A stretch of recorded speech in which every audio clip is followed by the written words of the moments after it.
All right, welcome. We are at our monthly meetup on the fourth Monday of each month. This is August 28th, 2023. We are going to be talking today about how real estate investors can save thousands of dollars in taxes through cost segregation. It's one of the main reasons why people invest passively and actively into real estate, not only for the cash flow, obviously, but for the tax benefits. And a big reason for the tax benefits is the depreciation through cost segregation. So we're going to talk with Matthew today with Madison SPECS and learn all about cost seg. So before we get going, I got a few slides. One to talk about our meetup. We meet on the fourth Monday of each month other than December. So 7 p.m. Central Standard Time, where we talk about multifamily investing, have outside speakers. I also host some of these conversations where we're just talking about investing primarily from passive investing standpoint, because we really try to educate passive investors in hopes that they can make a more sophisticated decision when they're reviewing deals that come their way.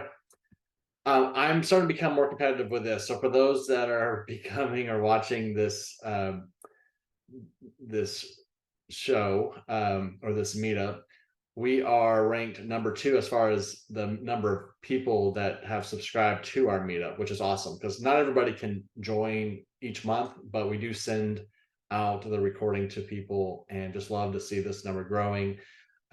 We're catching up to the meetup in Hamburg, Germany. They've got about 1,560. We're at about 1,433. So pretty cool. We've done this in about a couple of years. So thanks to you for those that are live on this meetup and those that are listening in afterwards. Excited about the growth. Just a little bit about me, myself. My brand investor relations person is like, you have to update this photo because it is pretty old. So I am going to make a goal of updating my photo. We just need to get some actual photos. But I'm in Central Texas area. I'm born and raised in Austin.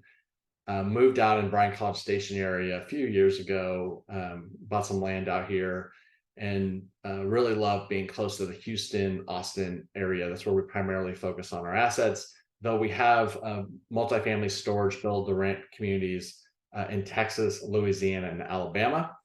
We've got about $33 million assets under management, where we are heavily involved on the asset management side and day-to-day of those assets.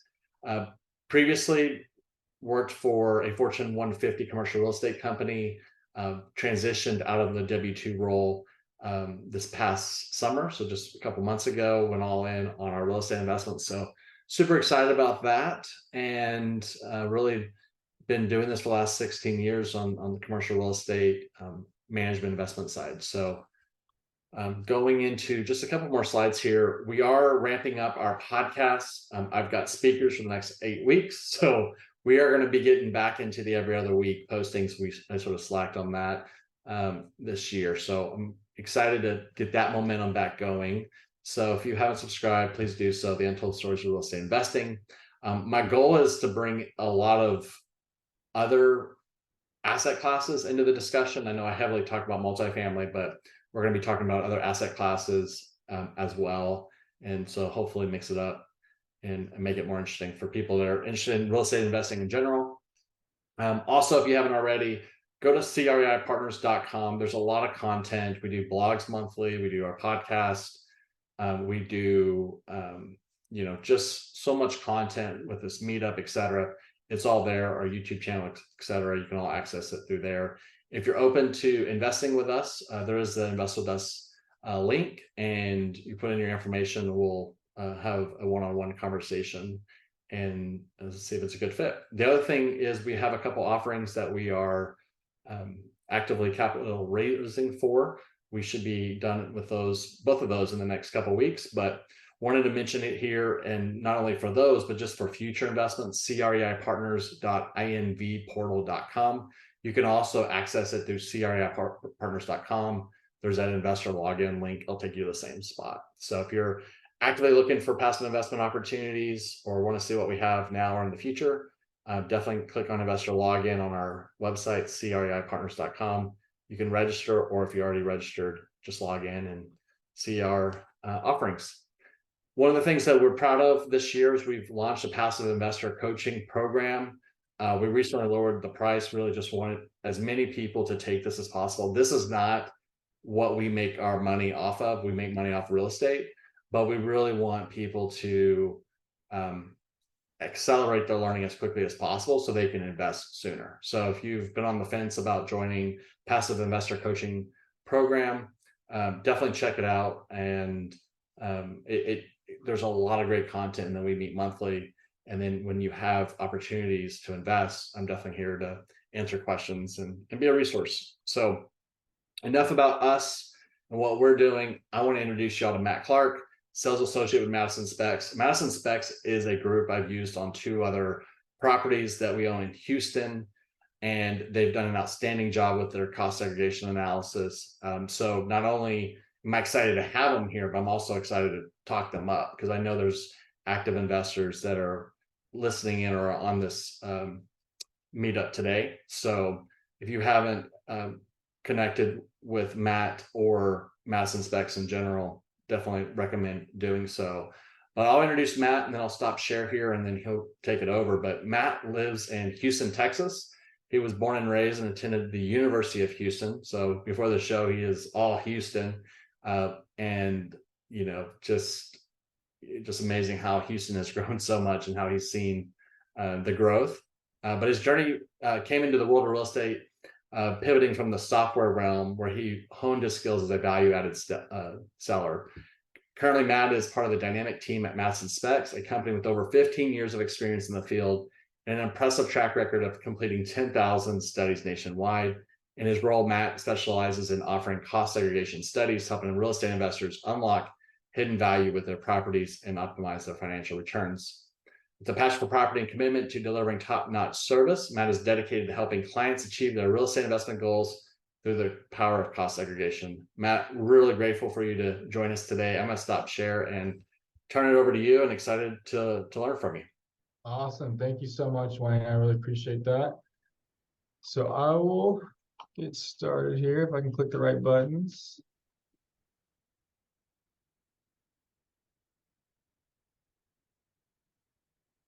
Alrighty. There we go. Excellent. Everyone good to go? Can see that? Perfect. Okay. Excellent, Wayne. So first and foremost, I just want to thank Wayne and the partners over at CREI. Thank you so much. And like he said, I'm with the Madison SPECS team. All we do is cost segregation at Madison SPECS. We're part of a larger umbrella of a full service commercial real estate company, Madison Crest Commercial Real Estate Services, but all we focus on is cost segregation. So I want to just start by giving everyone just a brief overview of what cost segregation is in general, and then we'll dive into just a little bit of detail on cost segregation, and of course, open it for some questions thereafter. So I'm a simple man. I like analogies. So I'm going to start with a very simple analogy of cheeseburgers for the cost seg, right? So everyone gets depreciation on an asset. This is what your CPA is doing for you. If you have an investment property, they're doing straight line depreciation. So on a commercial property, all they're doing is taking your property, subtracting the land value, and dividing that by 39, and that's the depreciation you're going to get each and every year, the same amount for 39 years until you sell. Now this cheeseburger is your cost segregation, is your depreciation on cost segregation. So a little bit more meat to it, a little bit of fixins, right? So I don't know about y'all. So sorry if there's any vegetarians in the chat, but this is the burger I'm going to go with. So I hope this analogy makes a little bit more sense after I cover some topics. So in overview of cost segregation study, all we're doing is breaking down each component of the property. So a lot of people think, well, I bought this property and that's all I get is just whatever the property value is. But that's not true. With the cost segregation, we're going to take each component of that property, break it down to 5-year assets, 15-year assets, and then the rest of the structure is left over to a 39-year asset. So again, the formula for cost segregation, we need to start with your depreciable basis. So what that is your property minus land value. In Texas, it's traditionally around 15%. Places like California, New York, typically about 25%. So you take your property, subtract land value, And that's how we start your cost segregation. So, and then we start also with 5-year properties. So that's anything in the building that you purchase that's personal, tangible, and non-essential. So if you took all that out, you'd still have the structure, you still have the building. So this is not a comprehensive list. This is just a couple brief examples, but things like that can be appliances, flooring, any kind of cabling for telephones, special plumbing, electrical window treatments, even some equipment and furniture that comes with the property could be included in a 5-year property. Now, your 15-year properties are going to be land improvements. So you walk outside, you see a trellis, pavement, sidewalk, fencing, landscaping, even a pool and a tennis court can be included in a 15-year land improvement property. So all this means is the IRS is saying they know carpet doesn't last 39 years. They know that's probably a 5-year asset. And they know pavement doesn't last 39 years either. That's closer to 15 years. So that's how we're breaking that up based off IRS code. And this is just a quick visual aid on a random property to show you the savings of cost segregation, right? And some people were saying, why am I saving so much more with cost segregation? Well, you're not really saving more, right? You're saving more quickly. So if you added up all the blue bars and all the green bars, it's the same amount. We're just giving you that benefit much, much sooner. So say I owe you $1 million. And I give you two options. I can give you $1 million tomorrow to pay you back, or I can give you 100 grand for the next 10 years to pay you back. You know, which one are you taking? You're probably gonna just take all the money tomorrow. So in conclusion, a couple high-level cost segregation benefits: reduces your tax liability, increases cash flow, and the time value of money. Again, would you rather have $1 million tomorrow or 100,000 for the next 10 years? Up to you.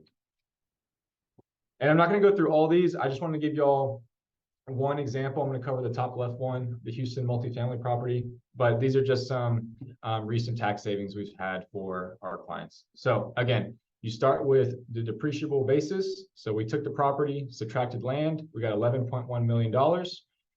This particular property had about 20% of it added up into 5-year assets, and the rest was, and then another 8% on the 15-year reclass. So 20% is pretty common with multifamily. Say it's a 100-unit complex. What do you have? 100 microwaves, 100 washers and dryers, 100 pieces of countertop, 100 pieces of carpet. So you can see how those small numbers start to add up very quickly, especially with a multifamily. You know, each individual piece of property has its own, you know, pros and cons, if you will. But multifamily there is definitely a large amount of savings available. So that is just my quick overview of cost segregation in general. And now with the recent tax codes in recent years, we have this thing called bonus depreciation. So what that means is, so it just ended last year on the 100%. This year we're on 80%. It's getting phased out 20% by year, but even at 80, 60, 40, 20, you're still getting large amount of savings. So all that means is with the 5-year assets and 15-year assets, you can take all that depreciation up front. And again, last year, if you bought a property or any year, 2018 to 2022, you could have got 100% bonus depreciation. So you could have got all the 5-year assets and 15 years assets up front to you in a tax deduction year 1. This year, we're looking at 80, next year, 60, 40, 20. There is a little bit of speculation rumors that they're trying to bring this back, but that's just speculation rumors. This is the current tax code and how we're looking at it now. And just to give you another visual aid, this is what an example of 100% bonus depreciation and tax savings looks like, right? So it's not for everybody, but if it's going to work for you, it works very, very well. You get a huge tax deduction year 1. And say, well, I didn't make $2.5 million in real estate last year. I don't need a $2.5 million tax deduction. It rolls over indefinitely as long as you own the property. So if you only made $500,000 or, you know, however much money, you'll get a rollover year after year indefinitely until you reach the end of your scheduled tax deductions. So there's a little bit of misconceptions as well in the market of who should do cost segregation. Anyone who invests in real estate. If you're planning on holding the real estate asset for longer than, you know, a couple years, do a cost seg. So, and some people are also they're a little curious about who is eligible. It doesn't matter. Individuals, trusts, estates, corporations, partnerships, LLCs, anyone can do cost seg.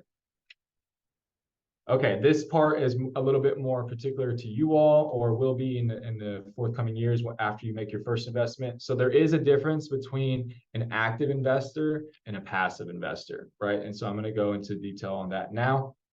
Active investor, you need to qualify as a real estate professional.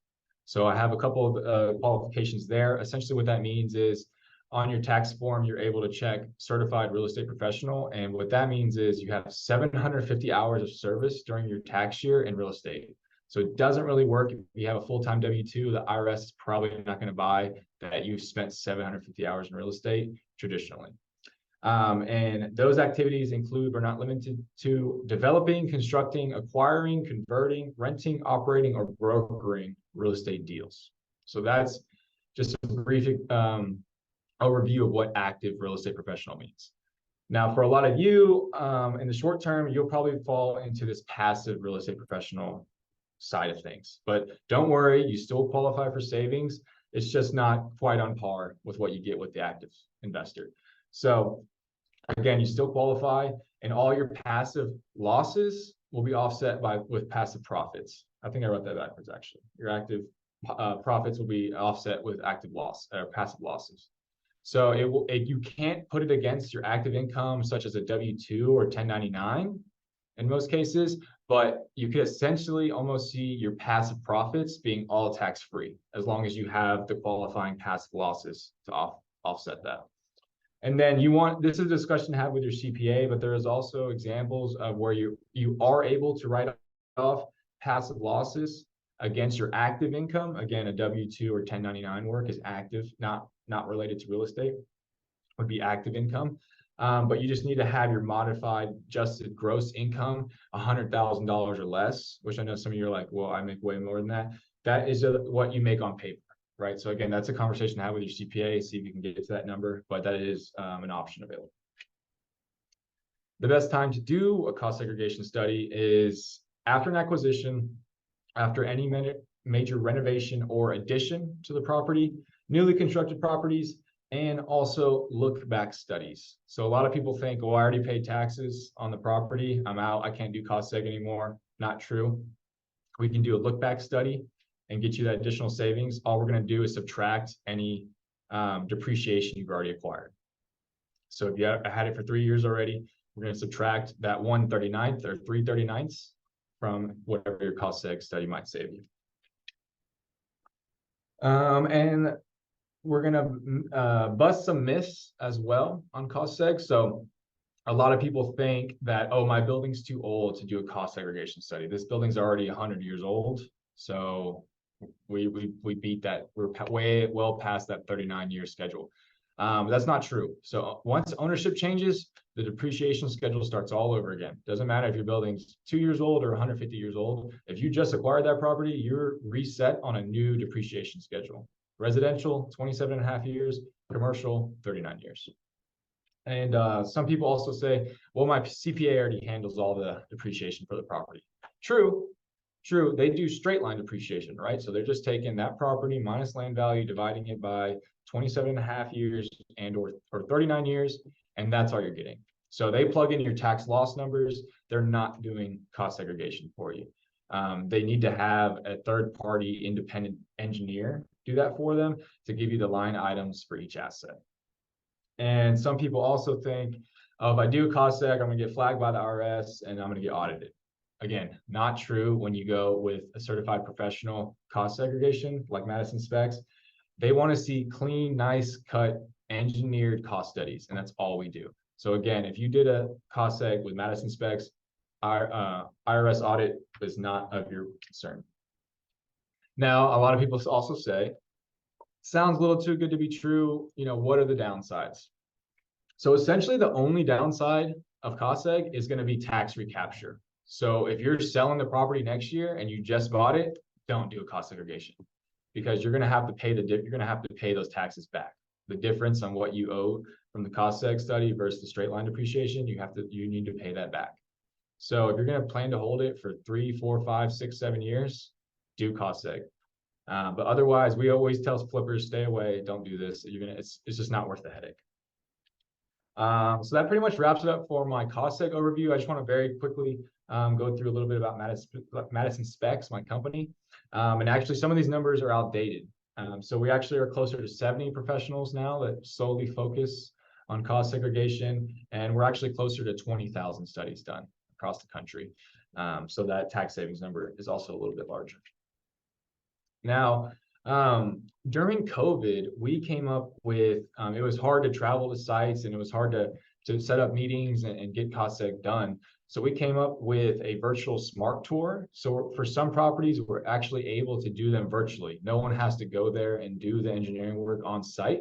We can do them virtually. So it's much quicker and saves some expenses as well for the travel costs we typically have to charge a customer. So virtual tours are streamlining the process and saving people even more money. And again, I mentioned this briefly, but Madison SPECS is just a division, one division of Madison Commercial Real Estate Services. We are a full functioning commercial real estate services company. And here are just here's a little bit of what we do. Title work, 1031, so on and so forth.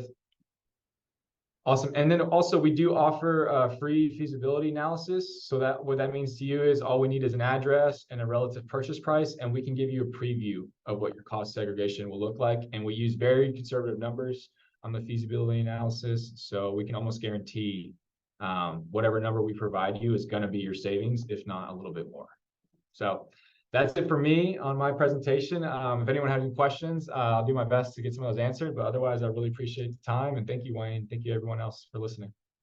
Hey, Matthew, great job summarizing cost seg. So for multifamily investors that are looking to invest, this is not something that you all have to go and reach out to right. Yeah, you would reap the benefits of it. You reap the benefits of it. You just want to know, or I mean, you should ask it, but it should be, I think it's probably good to ask and not assume that a cost seg is happening. Hopefully, your sponsor, that's sort of a right. You should definitely ask. Right. It'd be pretty easy to see on the K1 you get at the end of the year, but you should be asking before that for sure. Yeah, so that's a good point, Wayne. One thing I forgot to mention, it's one cost seg per property. It's not, if there's 100 investors in a property, that you don't need to have to do 100 cost segregation. Whoever owns the building, or if it's a 50-50 partnership and they have it syndicated out to passive investors, they handle the cost seg and they should be passing the savings down to you. You also mentioned the 39 years and the 27.5 years. So multifamily benefits right through that 27.5 years of depreciation. Multifamily is typically considered commercial property, so that'd be on the 39-year scale for the most part. Even things like short-term rentals, such as Airbnb and Vrbo, are also considered commercial as well. If you had a residential property with a long-term lease, typically about 12 months or more, you could get the residential, the break. But actually, a good point. I actually just did an Airbnb cost seg for someone, and the difference was very minuscule. I accidentally submitted it as a residential property. We had to take it back and resubmit it as commercial, and she went from $301,000 in savings to $297,000 in savings. So even though it sounds like a lot of years, the difference is not as large as you think. So the commercial is 39 years and residential is 27.5. Correct. And don't ask me why those are those numbers, because I looked everywhere to find that. I don't know why. That's just just the numbers. But yeah, residential 27.5, commercial 39. So multifamily falls under commercial, and then now since Airbnbs, Verbos, that type of thing are newer, there's not as much tax code with those. Those do follow under commercial. He has his hand raised. Yeah, one of the questions we got is does cost segregation benefit commercial multifamily more versus small multifamily? I mean, and to keep it short, yes, because again, we're adding every little piece of the property. So if you have more pieces to the puzzle, there's a bigger lump sum, if you will, at the end. But it's not to say that's not worth it to do it on a small multifamily. And again, that is why. So every now and then, if it's a smaller building or 2 units or duplex, every now and then it's not the savings or the value of the savings isn't really worth paying for the cost segregation study. But for the most part, if you have an investment property, it typically is. But yeah, the bigger, the more you got going on with a building, typically the bigger the savings will be. More moving parts. Yeah. We have one hand raised. Johnny, if you want to mute yourself, definitely ask a question or put in the chat. Sure. Thank you, Matt, for the presentation. Of course, thank you. My question is can you still do a cost seg even years after acquiring the property? So yes, again with the look back, typically the cutoff is 7 years typically, but there is workarounds and special scenarios. But yeah, about 7 years is typically where the IRS will cut you off. But every now and then there's workarounds you get back to 10 years. But yeah, don't wait too long to do your cost seg, I'll say that. But if you had a handful of years, you still have time. Yeah, and for the active investors too, I mean, a lot of times you can reach out to, say, Matt in this case, and they can start doing a cost seg even before you purchase the property. So if you've got investors Right. That, like for example, on the CREI partner side, we have a lot of investors who want that tax depreciation. In some cases, even want it more than the cash flow. They just they want that depreciation of losses. Mhm. So, and I did want to just say one quick caveat for multifamily. 5 or more doors is commercial. If you have anything 4 or less, that you can still get away with the residential. But again, I wouldn't let that scare you away too much, because although those years are pretty far apart, when we break it down, you'll see that the savings is not a whole lot different. You're still going to save a lot of money on that 39-year schedule. any other questions? Johnny again? Johnny. Yeah, sure. I can shoot a whole bunch of questions to you. So so last year was 100% bonus depreciation. This year's 80%. Looks like it's going to be phased out 20% every year. So two questions is what do you see? Will it go back to 100%? Do you think? And at the same time, if it does go down to 0, what would you actually be pivoting to if there's no more cost seg? Right. So there's still be cost seg. There just won't be bonus depreciation, right? So you'll still get large savings. You just can't take it all in a lump sum in the first year. And anything I would say on it coming back or not would be like largely speculative. So I don't want to say, but there is murmurs and rumors. There's a certain, elections are coming up. People are trying to garner interest in themselves for votes. So sometimes, they can re-up on a tax code that's been largely beneficial for a lot of people, especially, people that are doing very well for themselves. But, again, that's all speculation. I saw Parker asked a question: in-person versus virtual study. Is there much of a difference? Again, I'm saying like general, I'm covering every property all at once on cost seg right now. So it just depends what kind of property you have. If there's lots of pictures of it online, it's every piece of the property is fully available on Google Earth, things like that. It all adds up to being able to do virtual versus not. If you have a 200,000 square foot commercial property, we're going to go check it out, right? If it's that large of a scale, we're going to go in person and look at it. But if you have something that maybe potentially had been listed on Redfin before, say it's like a residential property that has tons of pictures, and you want to buy it and make it an Airbnb now, we can definitely more than likely get away with the virtual study. Yeah. So again, it just depends on the property, what's available online and what's not, and how up to date that information is as well. Yeah, really great question. And going back to the question on, will cost seg be relevant without bonus depreciation? And you mentioned the 5-year schedule, and I think you said a 15-year schedule. So just, depending on the right. And again, we've been doing this for 15, almost, a little bit longer than 15 years, right? So we started before bonus depreciation was a thing. Obviously, it's very beneficial for our division and our industry. But yeah, we'll still be around. Well, it's also nice you're very diversified with all your other, title. Right. Like, hey, can title give me a job? Yeah, you can transfer within departments. Awesome. Any other questions? This is really great. I love the questions, and we had a meetup that was recorded and posted out there about K1s, and you know, the numbers behind the K1s is from the cost seg, right? It's all part of the, you know, to get those numbers and to maximize our tax, you know, savings to our investors. It's through the cost seg. So such an important subject that's really not, you know, that hasn't been one of our meetup conversations. So I'm really grateful that you joined us. I'm gonna go ahead and stop recording. But before I do, Matthew, for people that are going to listen to this as a podcast, can you say how people can reach out to you? And then what I'll do after that, I'll stop recording, and then Yeah, of course. Yeah. So if you guys want to find me, LinkedIn, I'm very active on LinkedIn. So if you send me a request, 5 minutes later, I'll see it. So that'd be Matt Clark, and I'm with Madison Specs on LinkedIn.